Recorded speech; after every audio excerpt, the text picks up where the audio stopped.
Masakit pa rin para kay Gemma ang pagpanaw ng kanyang 1 taong gulang na anak na si Princess noong 1 buwan dahil sa dengue. Hindi namin nalamdam na may sakit talaga siya. Kasi malakas siya eh. Nasigla, tapos naglaro pa. Bilo siya, humakap sa akin. Yun na pala ang pisa niya. Nagsuka siya. Tapos nagsisure.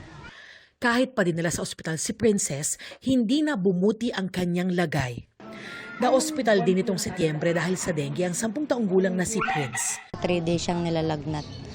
Tapos sabi ko nadadali na namin sa ospital. Kasi nga nangihina na po siya, nanginginig na po yung mga katawan niya. Tapos sumasakit na yung binti at saka yung mga paa niya. Severe o malala na pala ang dengue ni Prince, sabi ng mga doktor. Bumuti ang pakiramdam niya pagkatapos ng 1 linggo sa ospital. Hindi kaya ng dibdib ko na makita ulit yung ganun na sitwasyon. Sina Gemma at Prince, taga-barangay Batasan Hills, na ayon sa Quezon City LGU ay may pinakamaraming kaso ng dengue sa lungsod ngayong taon. 857 ang nagkasakit sa barangay mula January hanggang November 20. 4 sa kanila ang namatay. Sa buong Quezon City, mahigit 10,000 ang nagka-dengue mula Enero, kabilang ang 44 na nasawi. Pinakamarami sa mga tinamaan, mga batang edad 1 hanggang 10. Ang problema sa Batasan Hills, may mga naiipong tubig na pinamumugaran ng mga lamok. Ang mga ginagawa po namin sa search and destroy, yung pong mga gulong na nasa bubong na tinatamaan ng tubig ulan. So yun po ay tinatanggal namin lahat yun.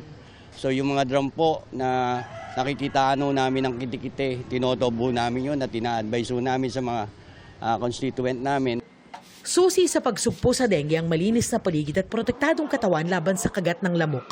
Dapat din magpadoktor agad kapag nakaramdam ng sintomas gaya ng lagnat, panghihina, pantal, pagsusuka at pagdurugo ng gilagid.